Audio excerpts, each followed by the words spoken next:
Il est 10 h ce matin sur le tarmac de l'aéroport de Barcelone. Décollage du vol 4U95-25 sans aucun problème, à peine un retard de 30 minutes.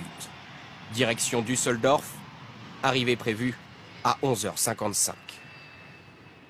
Très vite, l'A320 atteint son rythme de croisière. À 10h31 au survol de Toulon, altitude 11 575 mètres, vitesse 900 km/h.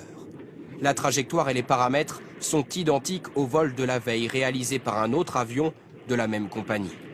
Tout est parfaitement normal, c'est ce qu'indiquent les données émises par l'avion et reçues en temps réel, d'abord par l'aéroport de Pise en Italie, puis celui de Cannes-Mandelieu.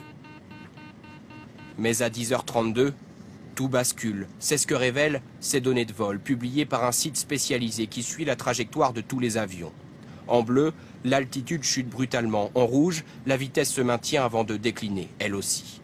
La météo est correcte, mais l'avion perd 1 km par minute. C'est 3 fois plus rapide que lors d'une descente normale. À 10h39, l'altitude est de 2667 mètres, en dessous de certains sommets du massif des Trois Évêchés. Et pourtant, pendant la descente, l'avion n'aurait émis aucun message d'alerte, contrairement à ce qu'avait indiqué ce matin la Direction générale de l'aviation civile.